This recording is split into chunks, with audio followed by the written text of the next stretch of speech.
Tveggja mánaða vopnahlé virðist úr sögunni eftir að 400 voru drepin í loftárásum Ísraels hers á Gaza í nótt. Forsætisráðherra Ísraels segir að barist verði gegn Hamas af enn meiri krafti en áður. Ekki tímabært að hefja stórtækt endurreisnar átak fyrir Grindavík að mati forsætisráðherra. Stutt verður sérstaklega við tekjuminni bæjarbúa en leigustuðningi hætt. Byrjað er að rífa 6 íbúðir á hjúkrunarheimilinu í bænum. Pútín hefur samþykkt vopnahlé sem nær til árása á orkumannvirki og aðra innviði í Úkraínu. Vopnahlésviðræðum verður strax haldið áfram. Þetta var ákveðið í símtali Pútíns og Trumps í dag. Jöfnunarsjóður sveitarfélaga greiddi meira en 400 milljóna króna skuld til Skálatúns þegar bindindishreyfingin afhenti ríkinu fasteignirnar. Þáverandi barnamálaráðherra vildi þjónustu við börn á staðnum. 18 ára íslenskur piltur hefur fengið samning við San Francisco ballettinn. Hann segir ferðalagið þangað hafa verið erfitt en þess virði. Án erfiðleika sé engin árangur.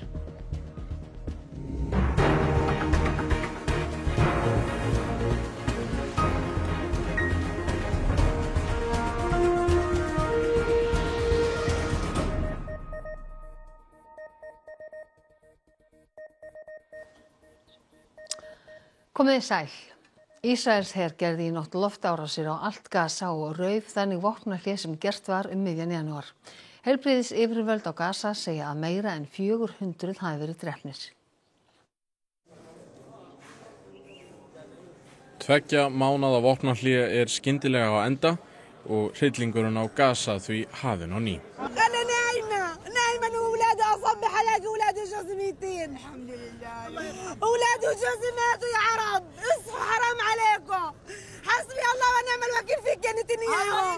Til viðbótar við þá sem þegar hafa fundist látnir óttast að lík fjölda annarra liggi undir rústum húsa. Rústabjörgun á Gaza eins frumstæð og hægt að ímynda sér. Þau mörg hundruð sem særðust í árásunum voru flutt á sjúkrahúsum allt Gaza. Þessar myndir frá Khan Yunis sýna glögglega hve illa búnir viðbragðsaðilar eru. Benjamin Netanyahu forsætisráðherra Ísraels segir að barist verði gegn Hamas af meiri krafti en áður. Ísraelsher hefur skipað Gaza búum að rýma alla byggð nærri landamærunum að Ísrael. Herinn lét Bandaríkjastjórn vita fyrirfram af árásunum í nótt. Forseti Bandaríkjanna hefur ekki enn tjáð sig en talsmaður þjóðaröryggisráðs landsins segir að Hamas hafi valið að svona færi með því að láta ekki gísla lausa úr haldi.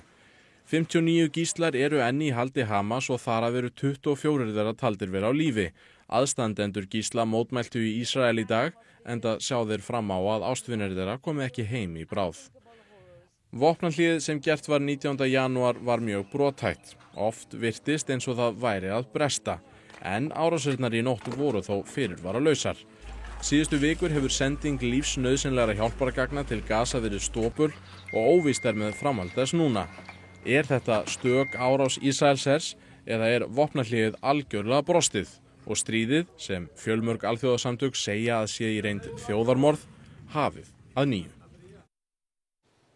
Já, það kannski stóra spurningin því að þessar árásir að ástandið þarna sé að færast bara aftur í fyrra horf. Já, svona með að við þungan í þessum árásum og yfirlýsingar ísraelska stjórnvalda þá svona bendir allt til þess að þetta sé upphafið að einhverju meira og Benjamin Netanyahu raunar sagði það í yfirlýsingu bara núna rétt fyrir fréttir að það yrði barist af öllu afli gegn Hamas og að þetta væri bara byrjunin. Þannig að það bendir allt til þess að þetta sé eitthvað sem við munum síðan halda áfram og að þetta vopnahlé sem að einhverju þorðu nú að vona að væri kannski upphafið að langvarandi friði á Gaza að það sé bara úr sögunni. En hvaða áhrif hefur það? Nú veitum við að þetta stríð tegir anga sína víða. Já, mestu áhrifin eru þetta kannski bara íbúa Gaza og það þetta sé að byrja aftur og þá náttúrulega þýðir það bara Gazabúar eiga þá hættunni að verða fyrir næstu árás Ísraelshers fyrirvaralaust og svo hefur þetta líka áhrif líklega á flæði hjálpargagna inn á Gaza sem Ísraelsher stýrir nær alfarið og eftir þetta vopnahlé var gert þá tóku hjálpargögn að flæða aftur inn á Gaza, svo var nú stöðvun á því og þess vegna hefur svona nauðsynja skorturinn aldrei fyllilega jafnað sig og núna mun hann líklega bara versna á ný, þannig að þetta hefur mikil áhrif á Gaza, en eins og þú segir getur þetta haft áhrif víðar. Við höfum séð það áður að Gazastríðið hefur mikil áhrif á þennan róstursama heimshluta almennt. Það er vopnahlé milli Hezbollah og Ísrael í Líbanon. Hvað gerist þar? Hvað gera Hútar í Jemen? Hvað gerir klerkastjórnin í Íran?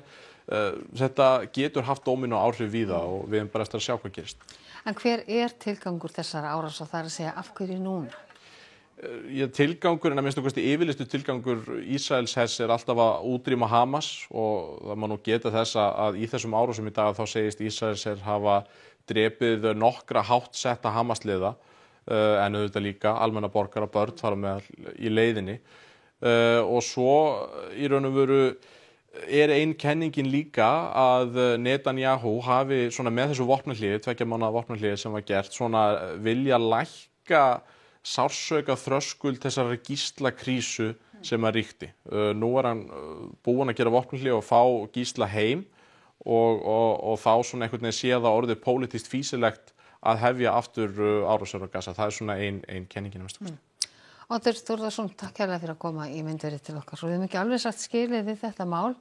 Því utanríkisráðherra segir íslensk stjórnvöld hafa beitt sér fyrir að Ísraelsmenn hleypi mannúðaraðstoð inn á Gaza og að rætt hafi verið óformlega þvingunaraðgerðir þvingunaraðgerðir Norðurlanda. Forsætisráðherra fordæmir árásir næturinnar. Nokkrir tugir mótmæltu við fundarstað ríkisstjórnarinnar í morgun.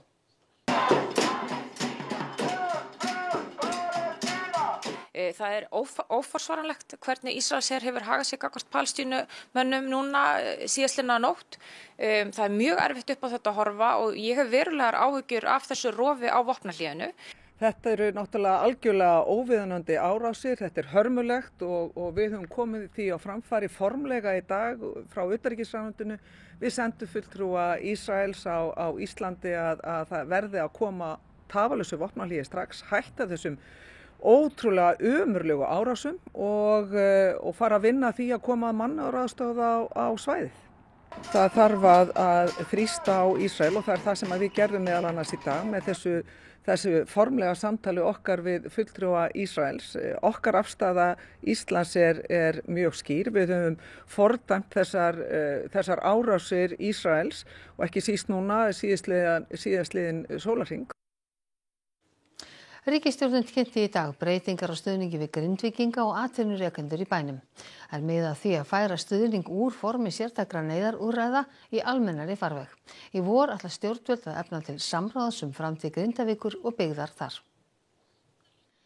Sértækur húsnæðisstuðningur, leigustuðningur sem Grindvíkingar hafa haft aðgang að síðan jarðhræringarnar hófust, fellur úr gildi mánaðamótin og verður ekki framlengdur.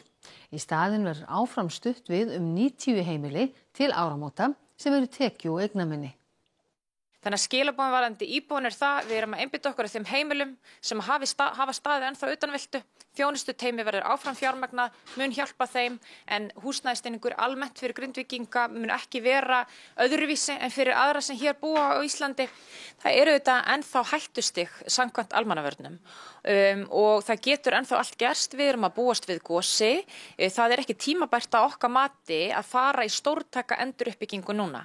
Þessi fasi núna snýr að því að aðlaga úrræðin að svona breyttri stöðu. Við erum komin það langt frá fyrstu eldsumbrotum að núna þurfum við að fara yfir í annan ham aðgerða. Rekstrarstuðningur vegna tekjufalls verður ekki framlengdur og fellur úr gildi 30. og 1. mars. Stuðningslán sem eru ætluð til að fyrirtæki geti byggt sig upp aftur í Grindavík eða flutt, þau verða framlengd 1 ár til 1. júní 2026. Stjórnvöld ráðast ekki í uppkaupa og atvinnuhúsnæði. Þetta kemur illa við mörg fyrirtæki hérna í Grindavík sem hafa verið að reyna að berjast og halda áfram og þetta kemur illa við okkur. Við höfum svona getað haldið opnum með þessum stuðning og annað en ég veit eins og bara önnur þjónustufyrirtæki inn í bænum eins og bakarið okkar, nú er það bara að loka næstu mánaðamót bara út af þetta er eina búð inn í Grindavík sem hefur getað verið sótt einhverja dagvöru. Mér finnst þetta kannski svona rökrétt framhald af því sem hefur búið að vera að gerast. Og vissulega er náttúrulega ýmislegt sem að betur mátt fara en ég held svona að þetta sé rökrétt í öllu því sem að hefur gengið á að þá sé svona kannski lykilatriði í dag að styðja þá sem að verst standa. En stóra máli hérna til þess að litlu fyrirtækin sem þá að missa rekstrarstyrkinn sinn eigi möguleika, þá þurfum við að fá fólk í bæinn og fólk tilbúið að koma, við vitum að þeim, það eru mjög margir tilbúin að koma. Fannar Jónasson bæjarstjóri nú verið að taka úr þennan sértæka húsnæðisstyrk sem að ennþá 400 heimili í Grindavíkur að nýta sér.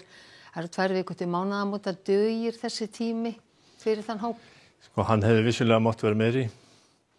Þetta stuttur tími en það var kannski vitað að það yrði svona ákveðin forbreyting á þessu fyrirkomulagi og þessum stuðningi eftir sem áður þá verið stutt við fjölskyldur og einstaklingar sem að búa við svona erfiðar fjárhagsaðstæður en tíminn stuttur. 2 vikur til mánaðamóta. Ertu sammála forsætisráðherra að það sé ekki tímabært að hefja þessa endurreisn í bænum á meðan náttúran svona ótrygg? Já, í sjálfu sér. Við erum nú að bíða eftir kannski næsta atburði núna, næsta gosi skulum við segja. Við höfum hins vegar heima í Grindavík talið að það sé hægt að fara í frekari svona viðgerðir á svæðinu, frekari sprungufyllingar, taka niður þessar girðingar sem eru víða bæinn. Það er 10 kílómetrar á mann eða háum girðingum. En ríkisstjórnin hefur svona vilja kannski doka við með það og sjá hvert framhaldi verður núna sem að það líður á árið. En að mestu leyti erum við nú samstiga í þessum efnum öllum. En ertu samt ósammála forsætisráðherra að það gæti verið hægt að hefja þessa endurreisn núna? Miklu fyrr. Við erum með aðra tímalínu sem ég segi og ég er ekkert ósammála því, það er bara önnur sýn á það hvenær tímabært er að gera þetta. Ríkisstjórnin hefur sagt við ætlum ekki að endurtaka uppbyggingu sem hugsanlega kann að fara forgörðum en við erum að horfa til þess að fólki komist sem fyrst heim og það fari að verða mannlíf í bænum og leið og þessum atburðum líkur og þá séum við betur undir það búin ef við heldum áfram núna að undirbúa okkur. Við komumst kannski því fyrir seinna. En Fannar Jónasson, takk kærlega fyrir að koma hingað til okkar. Og við höfum ekki alveg sagt skilið við Grindavík því niðurrifið er hafið á 6 íbúðum hjúkrunarheimilisins Víðihlíðar í Grindavík. Verktaka þykir sárt að þurfa að standa í slíku niðurrifi í heimabæ sínum. Já, það er eins og sjáum, þetta er bara brotið niður með stórum vélum sem eru með fullt af tækjum sem henta við hvaða verktátt sem er. Síðan er reynt að flokka þetta bara eins vel í sundur og hægt þannig að allt fari sína réttu leið. Verið er að brjóta niður 6 íbúðir í 7 ára gamalli viðbyggingu í hjúkrunarheimilinu Víðihlíð. Er þetta mikið verk? Já, þetta eru einhverjir dagar sem fara í þetta. Þetta er talsvert verk. Það er náttúrulega að taka alveg sökkulinn og gólfplöturnar og allt alveg niður. Byggingin stendur á sprungu og fór illa í jarðhræringunum í nóvember 2023. Var eiginlega bara ljóst strax að það hefði verið altjón. Núna, 1,5 seinna erum við byrjaðar á niðurrifinu. Hvað kostar svona verk? Þetta er svona tæpar 30 milljónir þegar allt er tiltekið. Íbúðirnar 6 eru illa farnar og eins og viðbyggingin hafi alltaf að rífa sig frá restina af húsinu. Það hefur skemmdirnar smitað út frá sér þannig að það sér á þessu nýbyggða húsi sem er ætlað undir félagsstarf aldraðra. Hún er aðeins farin að skemmast út af þrýstingi frá þessari byggingu en ekkert neitt sem við getum ekki lagað. Hinir húshlutar Víðihlíðar eru heilir og fá að standa. Niðurrif heldur þó áfram og búið að veita heimil til að rífa þó nokkuð af húsum í bænum vegna skemmda. Þú ert heimamaður, hvernig er að þurfa að sinna svona verki?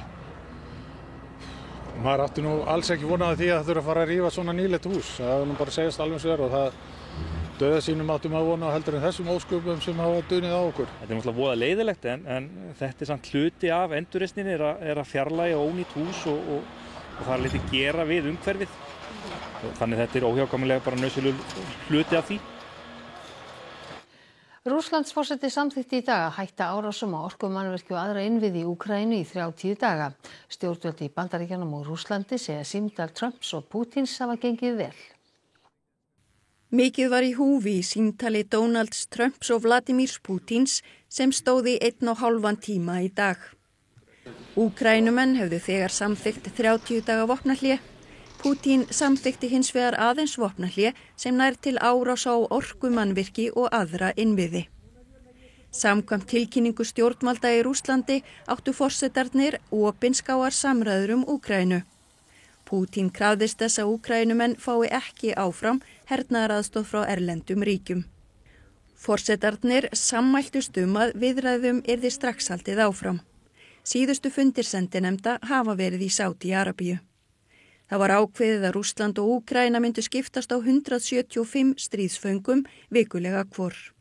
Pútín hélt ræðu á viðskiptaráðstefnu í Rússlandi stuttu fyrir símtalið og þar var á honum að heyra að stjórnvöld undirbyggju endurkomu vestrænna fyrirtækja í rússneskt viðskiptalíf. Я прошу правительство актуализировать перечень зарубежных компаний, которые прекратили работу в России, а также разработать процедуру согласования их возвращения с обязательными гарантиями добросовестного и ответственного ведения дел в нашей стране. Margir hafa óttast að Trump ætla að beita sér fyrir samningum sem yrðu hlýðhollir Rússum. Almenningur í Úkraínu var ekki ýkja bjartsýnn á að símtalið í dag myndi valda straumhvörfum. Путін, да, ми хочемо миру, а потім скаже «але». І буде багато «але». Ці пункти, які от він весь час говорить. Тобто буде тягнути час, я так думаю. Буде тягнути просто час, і я думаю, що іменно після цієї розмови ще цієї 30-днівної перерви не наступить. Діло в тому, що він коли казав, що я ось вам за 24 години закінчу війну, він мав в виду те, що він просто хотів здати Україну і все. А ми всі так радувалися. Ой, нема ніякої надії. Я йому не вірю. Það kostaði háar fjárhæðir og flækist við að koma á koppinn hugmynd þáverandi mennta- og barnamálaráðherra og Mosfellsbæjar að í Skálatúni skyldi byggja upp þjónustu við börn og ungmenni og úrræði fyrir börn með fjölþættan vanda. Þetta Blönduhlíð sem sagt var frá í fréttum á sunnudaginn því 4 dögum fyrir síðustu alþingiskosningar þá opnaði Ásmundur Einar Daðarsson mennta- og barnamálaráðherra þarna meðferðarheimili fyrir börn með hegðunar- og fíknivanda. En meðferðarheimilið hefur þó enn ekki verið opnað nú 4 mánuðum síðar. Barnafjölskyldustofa borgar enn 750.000 krónur í leigu á mánuði og ætlar að nota Blönduhlíð síðar en þangað til þá fer það í notkun annarra. En þetta ekki allt því að hér í Skálatúni uppi háleitar hugmyndir uppbyggingu í þágu barna og ungmenna og hér býr líka fólk, rúmlega 30 manns sem fatlaðir og hafa hér heimilisfesti. Og þetta kostar allt. Það hefur ríkið, jöfnunarsjóður sveitarfélaga þegar búin að greiða 100 milljóna króna vegna þess að þau sem áttu þessar eignir og hafðu yfirráð yfir landinu voru skuldum vafin. Bindindishreyfingin EOGT sem rak sjálfseignarstofnunina Skálatún í 70 ár afhenti allar eignir sínar í Skálatúni til ríkisins í maí 2023. Ekki var minnst á skuldir í tilkynningu frá mennta- og barnamálaráðuneytinu. Við sama tilefni segir í viljayfirlýsingu 2 ráðherra og bæjarstjóra Mosfellsbæjar að þessi ákvörðun að afhenda allar eignirnar sé rausnarlegur gjörningur. Og við sama tilefni tók Mosfellsbær við þjónustu Skálatúns heimilisins við fatlaða af sjálfseignarstofnuninni Skálatúni. Og jöfnunarsjóður sveitarfélaga sem undir innviðaráðherra tók yfir allar skuldir sjálfseignarstofnunarinnar með greiðslu 422 milljóna króna í gegnum Mosfellsbæ. Bærinn var reyndar áður búinn að fá 200 milljónir króna frá jöfnunarsjóði vegna rekstrarörðugleika Skálatúns sem voru mjög miklir. Mennta- og barnamálaráðuneytið stofnaði svo sjálfseignarstofnunina Farsældartún sem heldur utan allar fasteignir og lóðaréttindi í Skálatúni, með deiliskipulag í bígerð og leigir út húseignirnar eins og til dæmis Blönduhlíð. Hljóðverkfræðingur furðar sig á að byggð séu ný íbúðarhús við háværar umferðargötur. Deildarstjóri hjá Reykjavíkurborg segir brýnt að nýta plássið betur. Ofmikill hávaði er skaðlegur heilsu fólks, einkum barna. Alþjóða heilbrigðismálastofnunin hvetur til þess að dregið sé úr hávaði. Íslensk stjórnvöld hafa brugðist við og láta gera hávaðakort. Þá sveitarfélögum gert skylt að grípa til aðgerða til að draga úr ónæði og truflunum af völdum hávaða. Ólafur Hjálmarsson hljóðverkfræðingur hefur áhyggjur af því að mörg ný íbúðarhús ráðgerð við miklar og háværar umferðargötur. Og það búið að vera mjög erfitt sem fagmaður að horfa upp á þessa þróun síðustu ára hérna. Í staðinn fyrir að vera að fækka íbúðum í of miklum hávaða við að fjölga þeim mjög hratt. Við náttúrulega bara á þeim staði í borgarþróun að við viljum nýta plássið okkar betur og við séum ekki alltaf háð því að þurfa að fara á milli á bílana og slíkt. Nánar verður fjallað byggð á háværum stöðum í Kveik í kvöld klukkan 20:05. 18 ára íslenskur ballettdansari hefur verið ráðinn í einn virtasta dansflokk í heimi, San Francisco ballettin. Hann segir að þar með fái hann borga fyrir það sem hann elskar að gera og það er að dansa.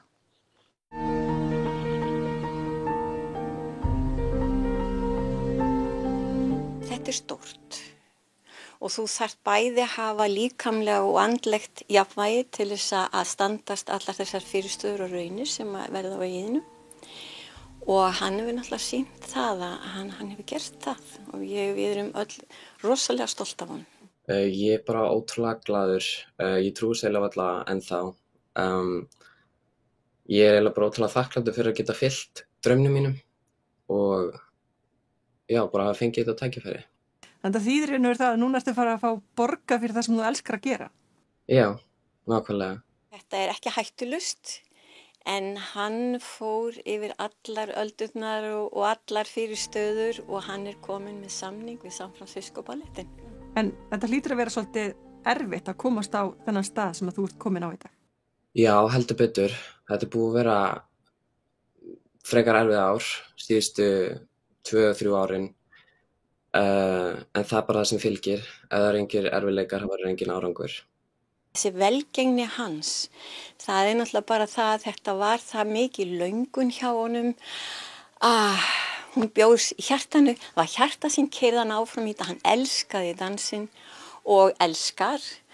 Þannig að já, þetta var afskaplega mikið, mjög svona eftirlætisnemandi okkar allra. Og þú heldur ennþá sambandi við hann? Já, það er voða gaman, hann hringir í mig og segir mig hvernig gengur. Mér þykir rosalega vænt það. Heldur þú munir fara og horfa á hann dansa þarna úti eitthvað tímann? Vonandi, já. Í Kastljósi í kvöld verður fjallað mál Sofíu Kolesníkovum sem fannst látin við dularfullar aðstæður á Selfossi fyrir nærri 2 árum. En er óljóst hvort hún hafi látist af völdum fíkniefna eða verið kyrkt af kærasta sínum. Fjallað hefur verið mál hennar í þetta helsta Rás 1 undanfarna daga og nýju ljósi verið brugðið á það mál. Nú lítum við til veðurs í kvöld og í nótt er útlit fyrir fremur hæga suðlæga eða breytilega átt. Búast má við vætu af og til á vesturhelmingi landsins en hvergi er þó gert fyrir mikilli úrkomu. Austanlands verður yfirleitt þurrt og bjart veður en það verður nánar fjallað um veðrið að loknum íþróttafréttum. Bikarvikan í körfubolta fór á stað með hvelli þegar að Njarðvík og Hamar Þór mættust í fyrri undanúrslitaleik kvenna í Smáranum í dag. Síðari undanúrslitaleikurinn fer fram í kvöld. Íslandsmeistarar í keilu voru krýndir í gærkvöld en bæði eiga þau framtíðina fyrir sér enda aðeins 18 ára gömul. Og handboltaþjálfarinn Aron Kristjánsson hefur verið ráðinn landsliðsþjálfari Kúveit. Hann tekur við liðinu eftir að hafa stýrt landsliði Barein undanfarin ár. Ekki missa af íþróttum hér eftir fréttir. Og það var helst í þessum fréttatíma að 2 mánaða vopnahlé virðist úr sögunni eftir að 400 voru drepin í loftárásum Ísraels hers á Gaza í nótt. Forsætisráðherra Ísraels segir að barist verði gegn Hamas af enn meiri krafti en áður. Ekki er tímabært að hefja stórtækt endurreisnarstarf í Grindavík að mati forsætisráðherra. Stutt verður sérstaklega við tekjuminni bæjarbúa en leigustuðningi hætt. Byrjað er að rífa 6 íbúðir á hjúkrunarheimilinu í bænum. Pútín hefur samþykkt vopnahlé sem nær til árása á orkumannvirki og aðra innviði í Úkraínu. Vopnahlésviðræðum verður strax haldið áfram. Þetta var ákveðið í símtali Pútíns og Trumps í dag. Þessum fréttatíma er að ljúka og það kom að íþróttum, veðri og Kastljósi og svo hefst Kveikur klukkan 20:05. Við á fréttastofunni þökkum ykkur eins og samfylgdina þessum af þessum degi. Verið sæl.